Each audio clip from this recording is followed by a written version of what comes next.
बात बोलेगी में सियासत की बात होती है, समाज की, संसद की और नेताओं की बात होती है और बात आपके कल्याण की होती है। लेकिन मैं आपको ये कहना चाहता हूं कि बात बोलेगी में जनता के जो बड़े मुद्दे होते हैं, जिनसे जनता हर दिन लड़ती है, हम उनकी बात करते हैं। बात बोलेगी में आज हम बात करेंगे एक ऐसे चोर की जो आपकी मेहनत की कमाई पर डाका डालता है, लेकिन वो नजर नहीं आता है, वो अदृश्यम है। वो शातिर चोर ना तो बंदूक का इस्तेमाल करता है, ना ही आपको चाकू से डराता है, लेकिन वो अपने शैतानी दिमाग से आपको चूना लगा देता है। शातिर ठग अब ठगी के नए नए तरीकों का इस्तेमाल कर रहे हैं। जैसे जैसे दुनिया डिजिटल हो रही है, ठग भी इंटरनेट के जरिए ही लोगों को चूना लगा रहे हैं। साइबर ठगों के हौसले इतने बुलंद हो गए हैं कि एक स्कैमर ने खुद को चीफ जस्टिस ऑफ इंडिया बताकर 500 रुपए का फ्रॉड करने की कोशिश की। मैसेज में लिखा था, हेलो, मैं सीजीआई हूं, हमारी कोलेजियम की तत्काल बैठक है और मैं कनॉट प्लेस में फंसा हुआ हूं, क्या आप मुझे कैब के लिए 500 रुपए भेज सकते हैं। चीफ जस्टिस ऑफ इंडिया के नाम पर धोखाधड़ी से पहले रोहिणी के कोर्ट के एक जज के साथ भी ऑनलाइन धोखाधड़ी हो चुकी है।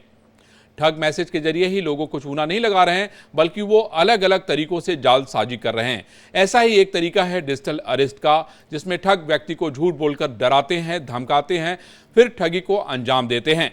जब तक व्यक्ति को इसके बारे में पता चलता है, तब तक ठग उन्हें चूना लगा देते हैं। हाल में डिजिटल अरेस्ट का एक मामला चंडीगढ़ से आया। यहाँ एक ठग वरिष्ठ महिला को ठगों ने डिजिटल अरेस्ट के जरिए 65 लाख रुपए से ज्यादा का चूना लगा दिया। साथ ही ठग लोगों की कमाई को लूटने का एक ऐसा भी खेल खेलते हैं जिसमें जो फंसा निकल नहीं पाया। एक वीडियो चैट का एक ऐसा चक्रव्यूह जिसमें अगर कोई फंसा तो वो लुट गया। आप सावधान रहिएगा, फोन की घंटी बजे तो सतर्क हो जाइएगा, किसी अनजान नंबर से मैसेज आए तो होशियार हो जाइएगा, क्योंकि हो सकता है आप भी उसी गंदे खेल का हिस्सा न बन जाए। वो गंदा खेल है सेक्सटॉर्शन का। शैतानी दिमाग वाले ठग युवा और बुजुर्ग लोगों को युवती का फोटो दिखाकर या वीडियो दिखाकर आकर्षित करते हैं और इस दौरान उनकी आपत्तिजनक फोटो या वीडियो बनाकर सेक्सटॉर्शन के लिए फ़ोन कर रुपयों की डिमांड करते हैं। ठग मैजिक कॉल का भी इस्तेमाल करके भी लोगों को लूटने का काम कर रहे हैं। मैजिक कॉल के जरिए लूट का मामला दिल्ली से सामने आया था, जहां ठगों ने गृह मंत्रालय से रिटायर अधिकारी को 48 लाख रुपए का चूना लगाया था। ठगों ने मैजिक ऐप का इस्तेमाल कर खुद को अधिकारी के बैचमेट की बेटी बताया और मदद मांगने के नाम पर ठगी कर ली। साइबर ठग कई बार आपको लुभावने ऑफर में उलझाते हैं। इंसान जैसे ही उनके झांसे में आता है, साइबर ठग किसी बहाने ऑनलाइन यूपीआई डिटेल या ओटीपी मांगकर खाता खाली कर देते हैं। कभी कभी ठग आपको घर बैठे कमाने के लुभावने ऑफर के चक्कर में उलझाते हैं, तो कभी बिटकॉइन के नाम पर। साइबर ठग लोगों के खातों में सेंध लगाकर बैंक खाता खाली कर रहे हैं, लेकिन आम नागरिक कुछ सावधानियों के साथ खुद और परिवार को सुरक्षित रख सकता है। दरअसल साइबर ठग हमेशा आपकी गलतियों के कारण आपके खाते में सेंध लगा पाते हैं। साइबर फ्रॉड से बचने के लिए परिवार और दोस्तों को इसके बारे में बताना बेहद जरूरी है। साथ ही आप सतर्क रहिए और भूल कर भी वो काम न करें जो दूसरे लोग करके फंस गए। हमारे साथ साइबर फ्रॉड से पीड़ित कई लोग जुड़ेंगे। इसमें शैलेंद्र हैं जिनके साथ चीटिंग हुई है, श्याम हैं, दुर्गा हैं और उसके साथ साथ शिल्पी भी जुड़ेंगी। लेकिन पहले ये रिपोर्ट देखिए, उसके बाद हम बताते हैं कि साइबर ठगों ने इनके साथ किस तरह की चीटिंग की। ये खुद से बताएंगे कि आखिर इनके साथ क्या हुआ और आप कैसे सुरक्षित रह सकते हैं। तो ये रिपोर्ट देखें।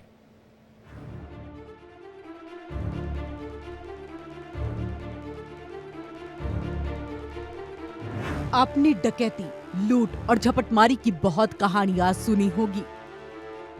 कभी डकैत बंदूकों के बल पर बैंकों को लूटते थे, तो कभी चोर रात के अंधेरे में घरों से रुपया पैसों पर हाथ साफ करते थे। लेकिन लूट और चोरी के ये तरीके अब सब पुराने हो चुके हैं। अब चोरों ने चोरी के नए नए तरीके खोज लिए हैं। शातिर ठग भोले भाले लोगों को लूटने के लिए अलग अलग हथकंडे अपना रहा है। अब चोर ना तो रात के अंधेरे में आता है और ना ही डकैतों को लूट के लिए बंदूकों का सहारा लेना पड़ता है, क्योंकि शातिर ठग अब दिन के उजाले में अपने काम को बेखौफ अंजाम दे रहा है। शातिर ठगों की हिम्मत इतनी बढ़ गई है कि वो अब चीफ जस्टिस ऑफ इंडिया के नाम पर भी आपको लूटने से नहीं कतरा रहे, क्योंकि वो रहस्यमयी है। वो शातिर ठग अदृश्यम है।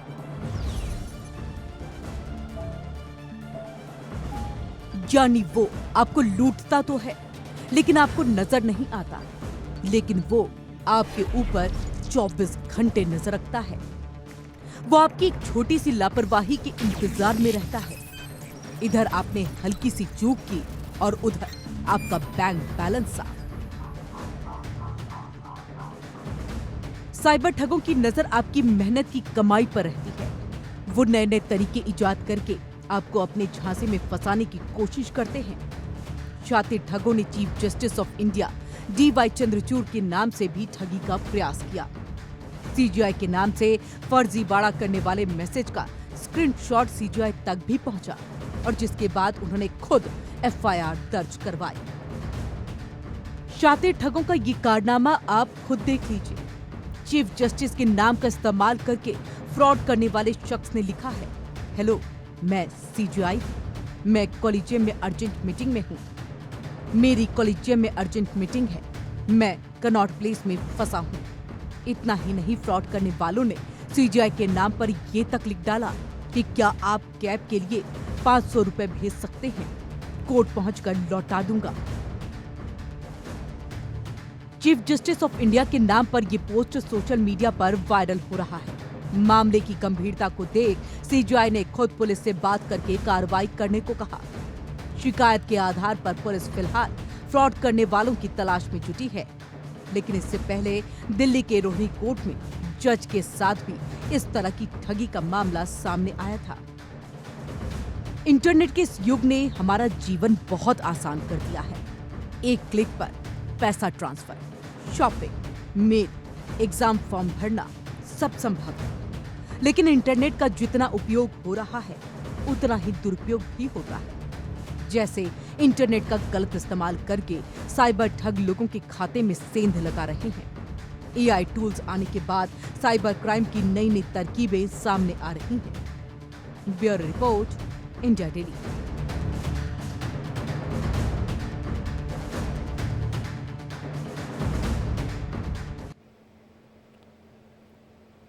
तो ये आपने देखा कि किस तरीके से साइबर ठग जो है लोगों को अपना निशाना बना रहे हैं और उन्होंने चीफ जस्टिस ऑफ इंडिया तक को नहीं छोड़ा। हमारे साथ 4 लोग जुड़ने जा रहे हैं जो सीधे लाइव आपको बताएंगे कि आखिर उनके साथ क्या हुआ था। शैलेंद्र हैं, श्याम हैं, बदला हुआ नाम है ये, दुर्गा हैं और शिल्पी हैं। मैं बारी बारी से सभी लोगों से बात करता हूं और आपको बताता हूं। हमारे साथ देखिए एक साथी जुड़ गए हैं और हम उनसे बात करते हैं। इंडिया डेली में आपका स्वागत है। हेलो शैलेंद्र, आपको मेरी आवाज मिल रही है? हाँ जी आ रही है। शैलेंद्र, ये बताइए, पूरा देश आपको देख रहा है, मुझे ये बताइए कि आपके साथ क्या हो गया था और कैसे आप फंस गए थे इनके जाल में? मैंने इनका एप्लीकेशन था हाई बॉक्स नाम से। मैंने वहां से मिस्ट्री बॉक्स बाय करे थे, जिसके अंदर जितने का मिस्ट्री बॉक्स बाय करते हो उतना या उससे ऊपर की वैल्यू का उसमें सामान निकलेगा। नहीं निकलेगा तो ये खुद उसको बाय बैक करेंगे और वो पैसा हमें रिटर्न करेंगे। अगर हमें वो प्रोडक्ट पसंद आता है तो उसको हम घर शिप करा सकते थे, और अगर नहीं आता है तो ये खुद बाय बैक कर रहे थे। देन उन्होंने शैलेंद्र, आपने मिस्ट्री बॉक्स के बारे में कभी सुना था क्या? क्या होता है मिस्ट्री बॉक्स? मैंने तो कभी नहीं सुना। मैंने YouTube पर वीडियो देखी थी, बड़े बड़े यूट्यूबरों से इन्होंने प्रमोशन कराया था। तो मैंने करीबन 6 से 7 महीने पहले YouTube पर ही इनका प्रमोशन देखा था। इनका इवन जुलाई अगस्त में भी प्रमोशन चला है बंद होने से पहले। वो सारी चीजें सब कुछ प्रॉपर लग रहा था, इसलिए मैंने यहाँ पे ये बाय करा था। तो आपको आपको शैलेंद्र क्या लग रहा था कि मिस्ट्री बॉक्स में आपको क्या मिल जाएगा जिससे इतनी क्यूरियोसिटी थी और आपके साथ चीटिंग हो गई? मिस्ट्री बॉक्स में अलग अलग प्रोडक्ट्स थे, इलेक्ट्रॉनिक प्रोडक्ट्स, जैसे मैकबुक प्रो था, एप्पल प्रो डिस्प्ले था, आईफोन थे, PS5 था। तो इस टाइप से ही कुछ प्रोडक्ट्स थे इनके। तो उसके लिए कितना पैसा आपने दिया? कितना पैसा मांग रहे थे? लगभग 17 लाख। 17 लाख आपने दे दिया एक आईपैड के लिए। कैसे लिया इन्होंने? किस तरीके से लिया? मैंने क्रेडिट कार्ड से पे किया था इनको। मल्टीपल ट्रांजैक्शंस हुई थी इसमें। और शैलेंद्र, और मैंने मल्टीपल बॉक्स लिए थे। नहीं, आप मुझे बताइए कि कब आपको एहसास हुआ कि आपके साथ जो है इतनी बड़ी चीटिंग हो गई? लगभग 12 अगस्त को। और कितने दिन बीत गए थे शैलेंद्र? तब तक तो बीत गया था लगभग, आप मान के चलो मैंने मार्च से शुरू किया था तो 4-5 महीने आई थिंक।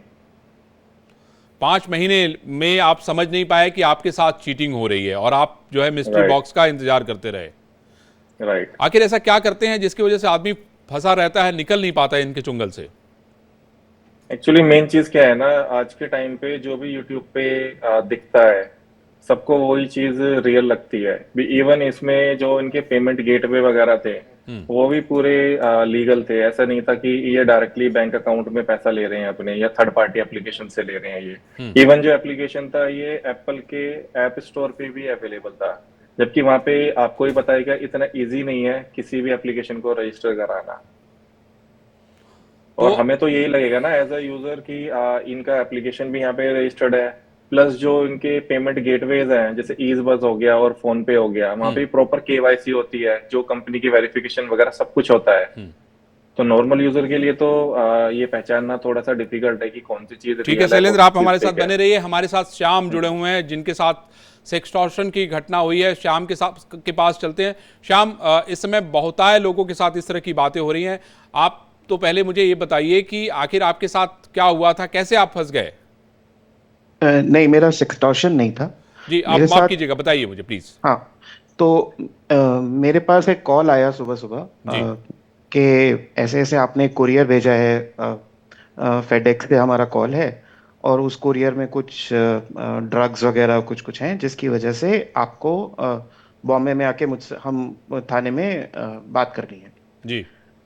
तो मैंने कहा मैं बॉम्बे में ना मैं रहता हूँ ना मेरा बॉम्बे से कोई मतलब है। तो उन्होंने कहा नहीं, आपके आईडीज और आपके केवाईसी दिए गए हैं। उन्होंने मुझे कुछ पार्सल नंबर और बोला कि ये पुलिस कंप्लेंट हो गई है कोई, और मतलब ऑब्वियसली ये सब नंबर्स झूठे थे, अब पता लग अब सोचता हूँ तो, लेकिन हाँ मतलब बहुत ही जेन्युइन तरीके से पार्सल, उसके अंदर के कंटेंट्स, उनको उनके पास मेरे आधार के लास्ट 4 डिजिट्स के डिटेल्स भी थे for I don't know how. लेकिन उस तरीके से उन्होंने मुझे काफ़ी अच्छे से कन्विंस कर दिया कि नहीं, किसी ने आपका केवाईसी देकर कुछ एक इंटरनेशनल कुरियर किया है जिसमें ड्रग्स पकड़े गए हैं। ऑब्वियसली मेरे लिए तो ये पहला ही इंसिडेंट था कि मेरे को इस तरह का कोई पुलिस या कुछ नहीं, किसी से आपको डिजिटल अरेस्ट किया था उसने? हाँ जी, मेरे को डिजिटल अरेस्ट कर, मेरे को बस उसके बाद में ये बोला कि नहीं आपका, पहले तो यही बोला कि आपके एक कोरियर है, फिर बोला नहीं आपके केवाईसीज के अगेंस्ट तो काफ़ी सारे कुछ मनी लॉन्ड्रिंग के केसेस भी चल रहे हैं। तो मैंने बोला कि भाई जो भी है, मैं इस समय बॉम्बे में तो नहीं हूँ, आई एम हैप्पी, मतलब आपको जो भी असिस्टेंस चाहिए या जो भी कुछ इन्वेस्टिगेशन करना है, I am happy to help you with that. तो उन्होंने मेरे को बोला कि नहीं, हम आपका अभी ऑनलाइन वेरिफिकेशन करेंगे, ये काफ़ी बड़ा मैटर है, we can not delayed this that. तो और वो कितने देर आप अरेस्ट रहे? ये पूरा एपिसोड जब तक कि मतलब पैसा नहीं गया, ये करीब 3.5-4 घंटा चला था। और इस बीच में मुझे उन्होंने बोला कि आप एक कमरे में बंद हो जाइए। I was not allowed to speak to my family. मेरे को उन्होंने प्रेशराइज किया क्योंकि मेरे को अपने इंटरनेट के पासवर्ड्स वगैरह भी नहीं पता होते हैं जनरली। जी। तो प्रेशराइज किया कि आप अपने पासवर्ड सभी रीसेट कीजिए। मतलब काफी काफी इस तरह से बात चल रही थी कि कितनी चीटिंग हुई? आपके साथ कितनी चीटिंग हुई? कितने की चीटिंग किया मेरा इन्होंने? टोटल 2 अकाउंट्स में 26 लाख रुपया था। और इंसिडेंटली उनको मेरे अकाउंट्स, उन्होंने आई डोंट नो तुक्का मारा था क्या था, उन्होंने बोला कि आपके ए बैंक और बी बैंक इसमें आपके अकाउंट हैं, और बाई चांस मेरे उन्हीं दोनों बैंक्स में अकाउंट्स थे। ओहो। तो अब आदमी के पास अगर केवाईसी के नाम पर वो बोलेगा कि आधार है, उनके यहाँ से वॉकी टॉकी पे एक दूसरे से वो बात करेंगे, नहीं नहीं इस आधार के ऊपर तो पुलिस केसेस दर्ज हैं, वो आपको स्काइप पर आके बोलेंगे कि, और एक फोटो भेजा मेरे को जिसमें एक पुलिस यूनिफॉर्म में देयर वाज अ लेडी जिन्होंने मुझसे बोला कि I will be conducting the investigation. And then उनके कोई सीनियर आए जिन्होंने मेरे से काफ़ी मतलब स्ट्रिक्ट तरीके से बात करनी शुरू करी। पहला इंसिडेंट था मेरे साथ लाइफ में कि मैं कभी कोर्ट या मतलब किसी भी एक मतलब आप फंस गए, आप डर गए, इसकी वजह से ये घटना हो गई। मैं 10 मिनट, मैं 5 मतलब उनके साथ आधे घंटे बात करने के बाद मैं बुरी तरह से डर चुका था। और उसके बाद में और उन्होंने इस हद तक बोल दिया था कि अगर मैं अपने स्क्रीन से अपनी पलकें भी इधर करता था तो वो मुझे डांटने लगते थे। My God. तो मैं फिर फंसता ही चला गया। उसके बाद में उन्होंने मुझसे जो कहा मैंने वो कर ठीक दिया। है, हमारे साथ दुर्गा जी भी जुड़ी हैं। दुर्गा जी, मुझे ये बताइए आपके साथ क्या हुआ था, किस तरह से आपके साथ जो है ये साइबर फ्रॉड हुआ? सर मेरा साइबर फ्रॉड तो इंस्टाग्राम के थ्रू शुरू हुआ था। इंस्टाग्राम में उन लोगों ने मेरे को कांटेक्ट किया था और मैंने जब उनसे बात किया तो उन्होंने पहले तो एक इनविटेशन भेजा। वो इनविटेशन मैंने ज्वाइन किया। उसके बाद उन्होंने मुझे इंस्टीट्यूशनल अकाउंट में कोई ज्वाइन करने के लिए बोला, जिससे ट्रेडिंग में डबल द बेनिफिट आएगा और ट्रेडिंग बिल्कुल वही होगा। और जो भी है एक KKR प्रो बोल के वो ग्रुप उन्होंने क्रिएट किया था, जिसका ऐप प्रॉपरली मैंने गूगल प्ले स्टोर से डाउनलोड किया, उन्होंने जैसे इंस्ट्रक्शन दिया। और वो KKR उन्होंने बोला था एक US ग्रुप है, ओरिजिनली KKR बोल के एक US ग्रुप है, वो उस ग्रुप के थ्रू आप जुड़िए और वो ओरिजिनल ग्रुप है। तो जो भी ये KKR प्रो में जो भी व्हाट्सएप पे उन्होंने एडमिन्स के फोटोज लगे रखे थे, वो ओरिजिनल KKR ग्रुप के इंडियन डायरेक्टर्स थे। तो इसलिए मुझे बिल्कुल पूरा भरोसा हो गया था। उसके बाद उन्होंने मुझे सेबी का रजिस्टर्ड डॉक्यूमेंट दिया, ये बोल के कि ये आपका सेबी का रजिस्ट्रेशन नंबर है और ये ओरिजिनल है बोल के। फिर ये सब डॉक्यूमेंट देखने के बाद मुझे भरोसा हो गया था। तो फिर मैंने Jan 18 से इन्वेस्ट करना शुरू किया। कितना इन्वेस्ट किया आपने दुर्गा जी? Jan 18 को हाँ जी, कितना इन्वेस्ट किया आपने, कुल कितने पैसे आपने हेलो कितने पैसे लगाए आपने? टोटल 75,13,000 लगाए सर। 75 लाख? 75 लाख सर जी, वही मैं कह रहा हूं। तो अभी अब ये मतलब आपको एकदम समझ में एक बार भी ये पैसे एक आध बार वापस करते थे भरोसा बनाने के लिए कि नहीं किया इन्होंने? कैसे, मतलब इतनी बड़े जाल में आप कैसे फंस गई? सर वो इतना मतलब हर चीज उनका जेन्युइन था। KKR का जो ओरिजिनल डायरेक्टर्स का फोटो, उनका कांटेक्ट के नंबर के साथ सब कुछ था। तो आपने किसी से बात किया था इसके वेरिफिकेशन के लिए? सर वेरिफिकेशन के लिए उन्हीं से बात किया। वही है, मेरी गलती हो गई कि उन्हीं से बात किया। तो उन्होंने बोला कि हमारे पास इतने अच्छे ये अभी 3rd सीजन चल रहा है, 500% प्रॉफिट बोल के एक प्रोग्राम चलाया था उन्होंने। तो वो प्रोग्राम ये अभी 3रा सीजन है। तो हमारे साथ बहुत सारे लोग जुड़े हैं और वो लोग बार बार इन्वेस्ट कर रहे हैं बोल के बोला।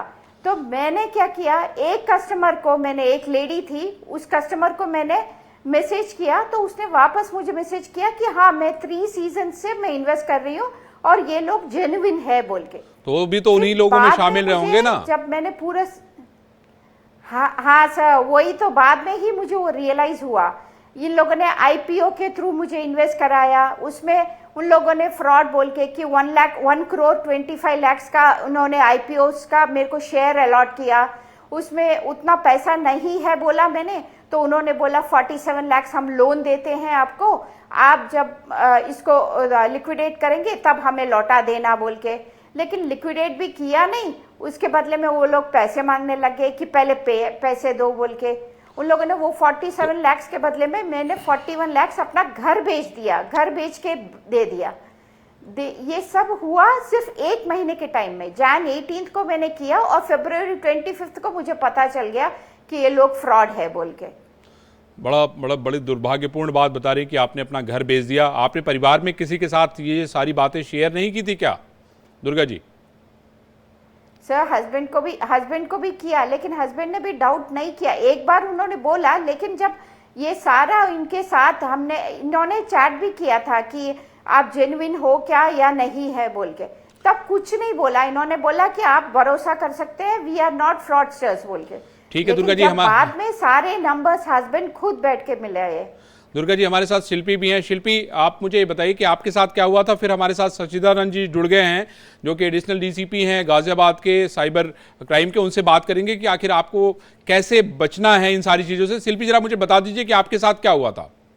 जी, मेरे पास भी एक फेडेक्स कुरियर से कॉल आया था जी। तो उन्होंने बोला कि आपके आपके नाम से कुरियर है, वो रिटर्न हो रहा है। रिटर्न होने का रीजन उन्होंने वही दिया कि उसमें इलीगल ड्रग्स हैं। फिर उसके साथ उन्होंने पूरा ब्रीफ किया था कि उसके अंदर आपका सिम कार्ड्स भी हैं, पासपोर्ट है, जो तो आप तो रोज खबर पढ़ती मतलब पढ़ती होंगी ना, अखबारों में रोज निकलता है कि ये फ्रॉड हो गया, ये फ्रॉड हो गया, फिर भी आप मतलब आपने कैसे भरोसा कर लिया इस पे? दुनिया भर की चीजें आप लोग वीडियो पे देखती हैं, फोन पे देखती हैं, फिर कैसे फंस गई आप इसमें? मतलब लाइक पहली बार में मैंने तो मना ही किया था कि नहीं, मैंने तो कोई कुरियर नहीं किया। तो बोलते आपके नाम पर एफआईआर हो रखी है, तो आप अपनी एफआईआर देख लीजिए, अपना नंबर नोट कर लीजिए। तो फिर मैंने कहा तो थोड़ा सा मैं डर गई, एफआईआर के नाम है, क्या एफआईआर कैसे हो सकती है जब मैंने कुछ किया ही नहीं है। फिर क्या हुआ? तो उन्होंने कहा कि आप कहाँ रहते हैं? मैंने कहा मैं तो गाजियाबाद में रहती हूँ। तो उन्होंने कहा ठीक है, मुंबई साइबर क्राइम ब्रांच से मैं आपकी बात करा देता हूँ। तो उन्होंने साइबर क्राइम से बात कराई। फिर तो उन्होंने पूरा वो स्काइप कॉल पर चैट करी और उन्होंने मेरे को अपना पूरा दिखाया कि, और वो जिस तरीके से बात कर रहे थे ना, वहां पर पूरा माहौल ऐसा लग रहा था कि रियल है कुछ। आपने किसी से पूछा नहीं? आपको फोन करना चाहिए था, अपने पति को फोन करना चाहिए था, बच्चों को फोन करना चाहिए था, अपने जानने वाले को फोन करना चाहिए था, पुलिस को फोन करना चाहिए था। वो तो मतलब उन्होंने कुछ फंसा भी। लिया आपको। हाँ हाँ, मतलब एक होता है ना, मैं उनके साथ एग्री। मैं तो ये कहने लग गई ना कि मैं तो मतलब मैंने तो कुछ गलत किया ही नहीं है। तो आप कैसे कर सकते हो? आप, मैं अपने आप को इनोसेंट प्रूफ करूंगी, आप कुछ भी पूछ लीजिए। कितना पैसा लिया उन्होंने आपसे? मेरे पास से 6 लाख रुपए गए थे, 6,13,000 रुपए। 6 लाख रुपए चले गए आपकी गाड़ी कमाई के।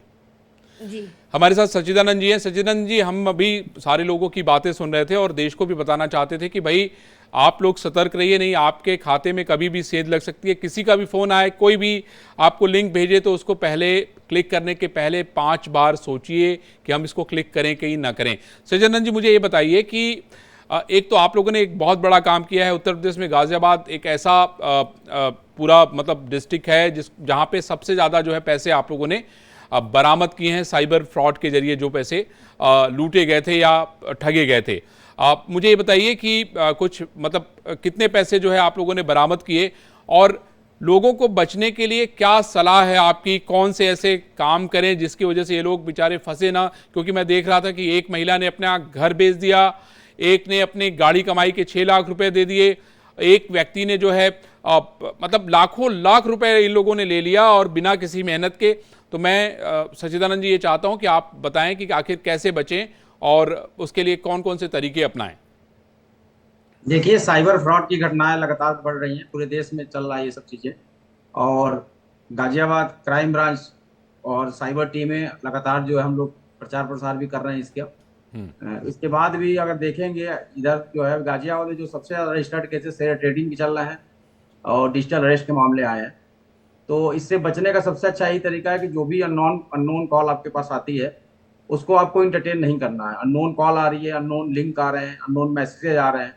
जैसे अभी फेडेक्स कुरियर का इस समय काफ़ी चल रहा है कि जैसे फेडेक्स कुरियर का बन के वो विक्टिम को फ़ोन करते हैं और बताते हैं कि आपके मोबाइल नंबर का प्रयोग हुआ है और इसमें जो है, इसमें अब इलीगल ड्रग है या अवैध पासपोर्ट है, फर्जी सिम है, इस तरह का चीज़ें बता के लोगों को झांसे में लेते हैं। उसके बाद से कहते हैं कि आपको अगर बचना है तो हम आपकी कॉल जो है संबंधित ड्रग नारकोटिक सेल को जो है ट्रांसफर करते हैं। उस तरह उन्होंने पूरा पुलिस का सेटअप इस तरह का एक स्टूडियो टाइप का बना रखा है। और उसके बाद से जब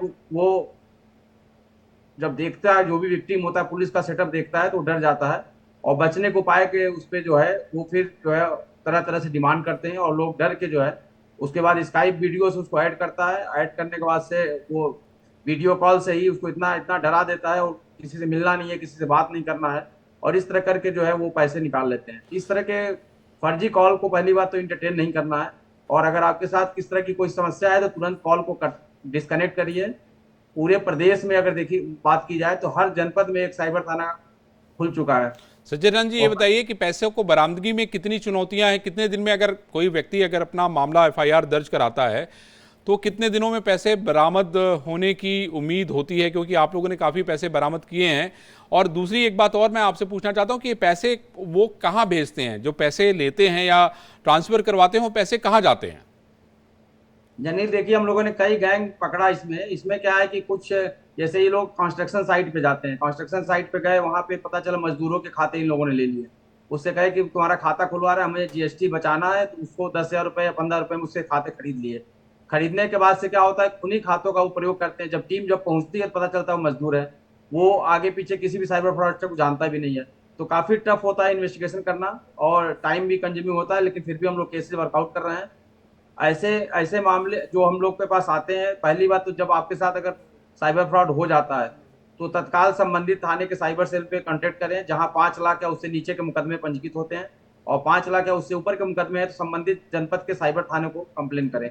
और मुकदमा जितना आप जल्दी लिखवाएंगे, क्योंकि हमारे यहाँ अभी देखिए गाजियाबाद में हम लोग जो ही कोई पीड़ित आता है तत्काल हम लोग बैठ के FIR दर्ज कराते हैं, संबंधित बैंक के नोडल को तत्काल मेल करते हैं, उस नोडल से बात भी करते हैं, ताकि पीड़ित के खाते से पैसा निकल के साइबर फ्रॉडस्टर के खाते में अगर गया हुआ है तो तत्काल हम लोग बात करके उसको होल्ड कराते हैं। और इसी तत्परता की देन है कि पिछले 6 महीने में जब से साइबर थाना खुला है, हम लोगों ने लगभग 13 करोड़ रुपए जो है माननीय न्यायालय के आदेश से जो है वापस करा चुके हैं। चलिए, आप सभी लोगों को मैं सिर्फ यही कहूँगा कि आपके साथ तो ऐसी घटना हो गई है, लेकिन आपके बगल वाले, आपके किसी जानने वाले के साथ ऐसी घटना दोबारा ना हो। और एक खबर दिखाने का हमारा मकसद यही था कि ये आम आदमी से जुड़ी हुई खबर है और सबको इस बात के लिए सचेत रहना बहुत ज़रूरी है। नहीं तो आपके ऊपर किसी न किसी अदृश्य व्यक्ति की लगातार नज़र है जो आपके पैसे को उड़ाना चाहता है। आप सभी लोगों ने इंडिया डेली के साथ बात की, आपको बहुत बहुत धन्यवाद। तो साइबर अपराधों से बचने के लिए वैसे तो सतर्कता ही सबसे बड़ा हथियार है, लेकिन सरकार ने भी साइबर ठगों पर लगाम लगाने के लिए कानूनों को कड़ा किया है। साइबर क्राइम में जुर्माने से लेकर उम्र कैद तक की सजा हो सकती है। वहीं दुनिया भर में फैले जालसाजों पर लगाम कसने के लिए गृह मंत्री अमित शाह ने G20 सम्मेलन में भी जोर शोर से बात उठाई थी। केंद्रीय गृह मंत्री अमित शाह ने G20 सम्मेलन में पूरी दुनिया में कानूनों में एकरूपता की बात उठाई थी, क्योंकि शातिर ठग कानूनों का सहारा लेकर भी बच जाते हैं। ऐसे में अगर साइबर ठगों पर लगाम लगानी है तो दुनिया के सभी देशों को भारत की बात माननी होगी। तो आज बात बोलेगी में सिर्फ इतना ही। कल हम लोग एक बार फिर किसी बड़ी खबर के साथ मिलेंगे जो जनता से जुड़ी होगी। नमस्कार।